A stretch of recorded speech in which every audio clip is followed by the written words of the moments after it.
Let me ask you guys a sincere question. How in the world how do you truly prepare for these things? One of the bigger things is what a lot of family members are duressed by. And it no doubt is the multitude of specters in the attack of the Shaddim. That was described in ancient text, right? It was always said that people would begin to see shields in the skies, right? These metal, copper shields, they called them, golden shields, silver shields.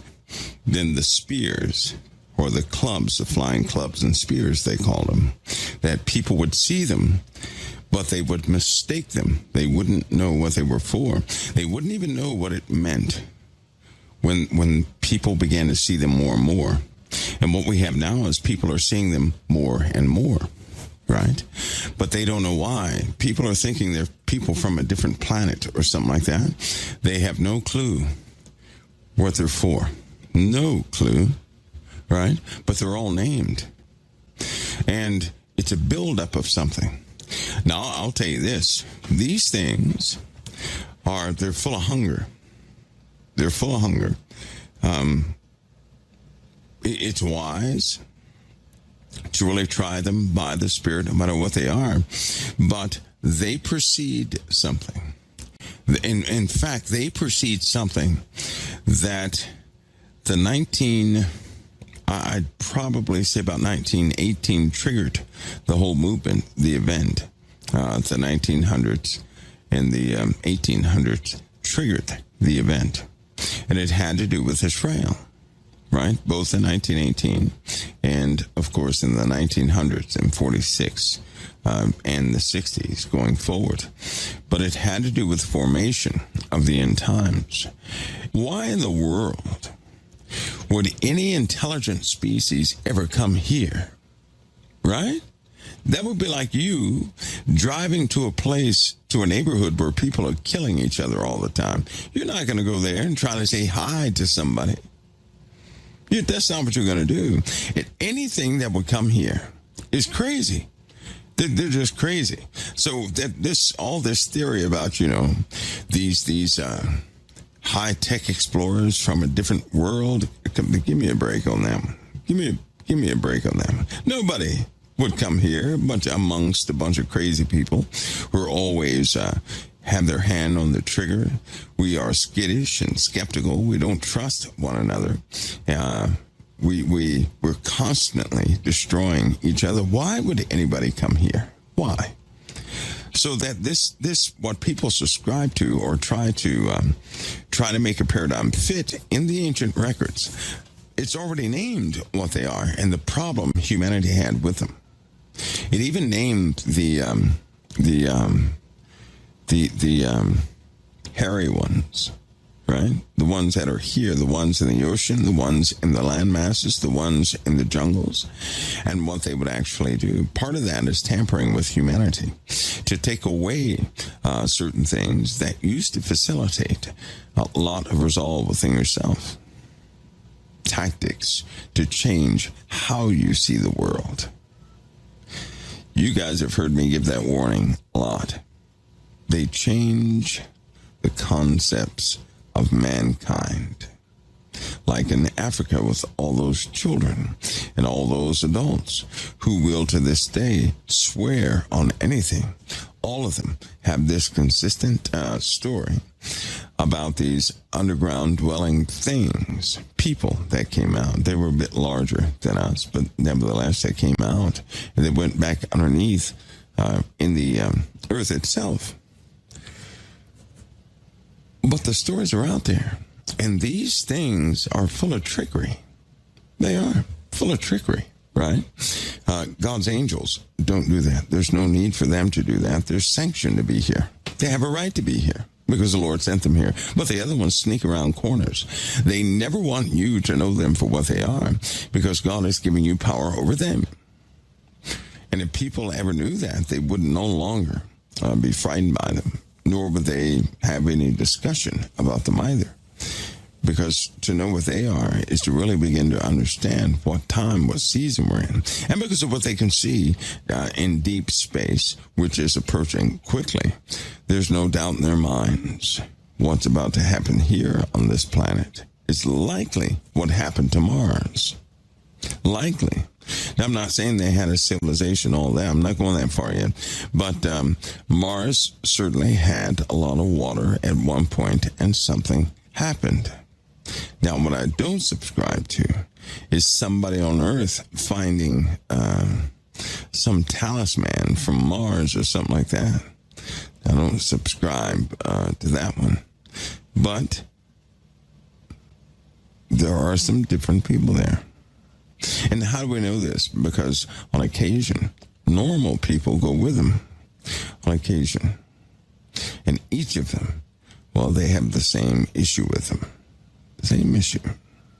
So they come in softly, it was said. These things come in softly. And they're almost like grave watchers. That the big one that people are seeing every single night, I can't tell you where it is because it would raise too much awareness, and that would point right back to me probably. But every single night for the last, about 13 years, they have been seeing this object over a certain place.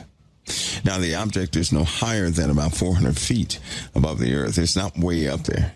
And this thing is huge, and people see it every day. Every day they see it, every day, without fail. It's there every single day. And it's so funny because you have a lot of experts out there, right, who have not talked about it, but it's there every single day. Every single day it's there. Every single day. Anyway, we have all these events. They're all in Revelation. All of them are in Revelation. Jesus expands upon each and every one of them. He does. The prophets, they also had the same, knowledge and gave it to us. But one of the problems is that a lot of our interpretation comes by what we have been exposed to and what the world has taught us. The world teaches you limitations on what cannot exist. Essentially, they teach you that nothing by way of spiritual definitions can be believed. That's what the world teaches. It's ironic, isn't it? The world teaches that, but most of your doctors who have encountered things on the other side in hospitals, they would beg to differ. They really would. Healthcare workers, but usually doctors, surgeons, people of that nature, you don't have to convince them of anything. They have endured, if they're unfortunate enough to experience certain things, it follows them for the rest of their lives. It really does. So they already know. There are a lot of people who already know, but the vast majority of the world is oblivious to the times we live in. They have no idea that certain processes have already begun. They won't be going backward. Things will escalate from here, just as they have been. But even you guys know that things have escalated. Take a look at the world, though. Take a look at the people in the world. They could care less. They constantly make their own reality, don't they? They constantly are overcome by this insatiable desire to rule over one another, aren't they? They have these difficulties which keeps them blind to what's really happening. And these things are quite revealing. And we're also in the middle of that time. The time of the Shaddim, the attack of the Shaddim, the specters, all those things exist right now. But what's so amazing is at the same time, there are lots of believers who have said in their hearts, they don't believe the Lord's going to act on their behalf. Believers say that. Believers have finally hit this point to where they entertain a type of hopelessness. And that has struck just about everybody who can. If you're listening to me right now, you probably had that. And it's good that somebody who believes would actually come on to let them know, no, you're not alone, nor are you crazy. Especially those with experience with those things, right? Which is why I'm glad that you have pastors who are actually going down that avenue of teaching people about the spiritual realm, right? About how, because one of the best tactics against demons would be to be obedient, to be exactly who God sent you here to be, right? Not to even tamper with them. A couple times ago, it really helped a lot of families out. And it was very touching to see families write in and say they don't have those issues anymore. And they never knew you could rebuke them.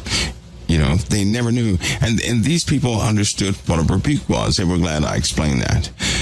Essentially, just to tell you what a rebuke is, it is to stand against.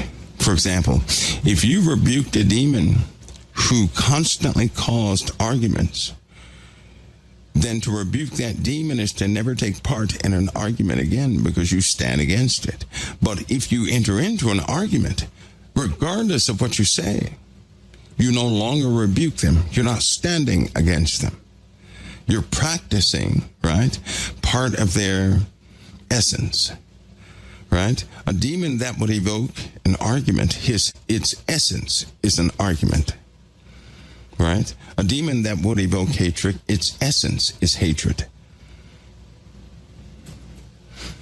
Even in the ancient writings, all the emotions, all the negative emotions are listed as being demons' intelligences. That word demon means intelligence.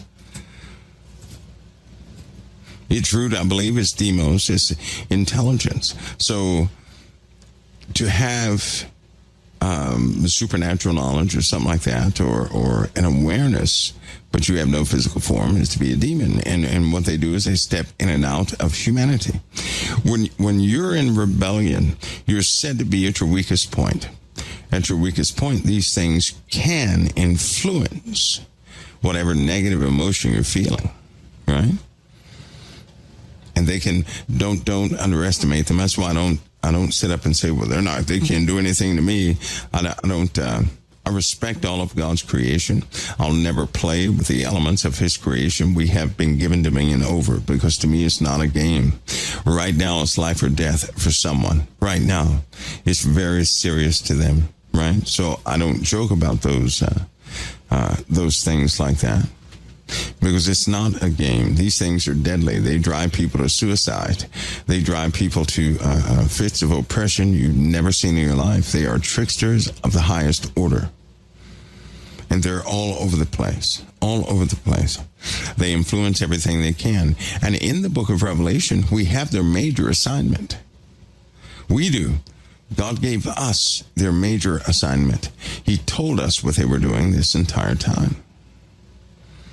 Being armed with that knowledge is to stay away from darkness, right? That is to say, not run from it, but not to play in it, not to partake of it, and to see what is born of it. Because there are a lot of activities on this earth that are born of darkness. They're not born of man, they're born of darkness. Unfortunately, a lot of people, they find prosperity in dark places, doing dark things. I'm prayerful that you never will, right? I am. And I know some of you have had your times in life against these things. But that's just an example of what is here already. And according to these readings, I didn't even get to the rest of the readings. They will really blow your mind. The consistency of the message to all of us is very clear, right? When it comes to timing, we're not going to know that by our minds. No, only by the Spirit. And it's not meant for you to go tell it on the mountain, but to hold it close that it may never be lost. These things that come, they are not against the righteous, right?